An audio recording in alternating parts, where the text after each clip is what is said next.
Hey, well, so glad that you've tuned in to this week's devotional. I was fortunate to have some time away this past weekend, and in that, just glad to have a great team of volunteers who can step in and fill in my place and give us that time away as a family. We went down to UW Whitewater to visit our oldest son Jack, who's down there. And while we were down there, we were also able to celebrate our youngest daughter Lucy's birthday. And so we just had a great time away as a family.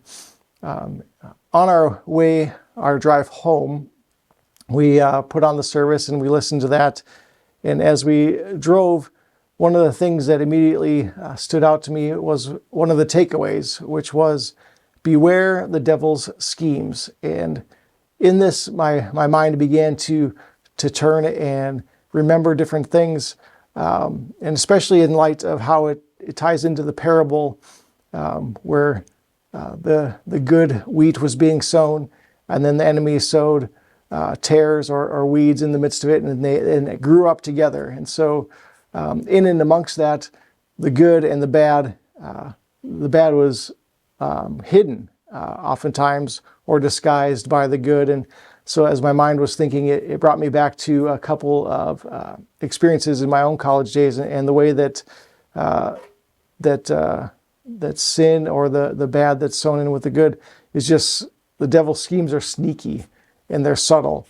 So the first scenario was my freshman year. I was in my New Testament survey class, and we had this kind of odd situation where there was like this 30-year-old man in the class with all freshmen, 18-year-old, 19-year-olds. And as we were in the middle of one of our class sessions and we were discussing the weight of sin, or one sin outweighs another sin, and we were talking particularly about lying and, and how really any lie, even a white lie, is still a sin. And that's when this gentleman chimed in, and he said that he really stands on that idea that all lying is a sin, and so he was committed to being a truth teller, to not lie. But that's when he also continued to say that in that truth telling, it contributed to his divorce. And he went on to explain how when his wife would ask questions like, "Does this dress make me look fat?" he felt that as a truth teller, he should give his honest answer. And that led to relational strife, as you can imagine, which ultimately ended in divorce. And so that began my mind to begin thinking about really like, okay, so we understand that lying is a sin, but we also understand that divorce is a sin, and God was not honored in that relationship that was going through strife. And so how do we have both of those? How do I wrestle with that? How do I understand speaking the truth in love and honoring God, maintaining integrity, but yet honoring people and loving people? And so that began a kind of journey for me, and brought me to my second situation. This one was a little bit more personal, even a couple years later, as I was a part of the college choir. Our director had just addressed the class, telling us that, warning us that he's seen a recent uptick in low attendance and the need to be at rehearsals and the possible consequences for missing upcoming rehearsals.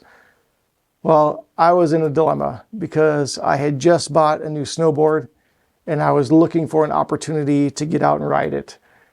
And one of these opportunities just happened to be this day where nothing was on the calendar except for rehearsal at like 4 p.m. And so I was like, man, I just really want to skip rehearsal and ride my snowboard. And so I thought about it, and I thought, I'm going to do it. I'm just going to go. And if I get asked about why I missed rehearsal, I'm not going to lie. I'm going to be honest and just tell them what I did. And so things went according to my thoughts. I rode my snowboard, went out. The next day, he asked why I missed rehearsal, and I just matter-of-factly stated that I had gone snowboarding. And convinced that I had done the righteous thing by not lying, I went about my day. Well, a couple of days later, my director found me in the hall and confronted me. And he mentioned how he was disappointed in my response to why I missed rehearsal.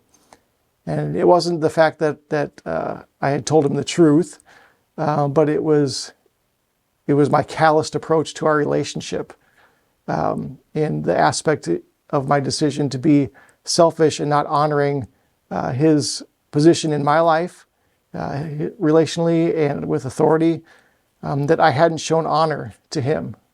That he told me that I could have shared my desire to go snowboarding with him, to even ask his permission. And he said he would have been okay with it because he knew he's seen my faithful commitment to rehearsals, and he knew that I was learning my parts and knew my parts.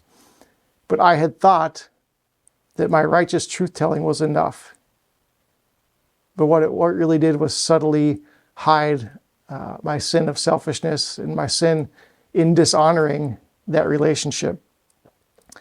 But by the Holy Spirit's work in my life, I was sensitive to his rebuke, and I was able to make things right with my director.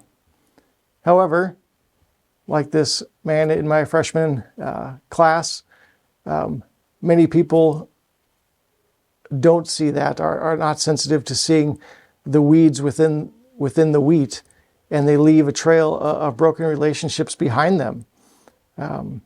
So often we can say, I'm being obedient to the law, I'm loving God, I'm doing the right thing, but at the expense of relationships.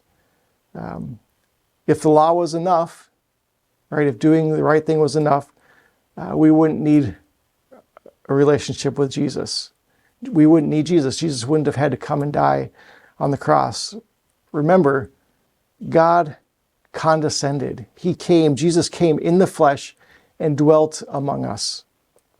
Hebrews 4, verses 4 through 16 tell us about how Jesus is the high priest in the flesh, came and felt the things we felt, able to empathize with us, to experience the things we experience, to face the things we face, in order to be that perfect sacrifice for our sin. So too, our interactions with others ought to be Christ-like. Theologically honest, yes, but also relationally honest. Jesus felt the things we feel. He understands who we are as people. He interacts with us relationally, and he desires the same for us, as to live like him in interacting with others. Jesus tells us that the greatest commandment is to love God with all your heart, with all your soul, with all your mind. And the second is like it.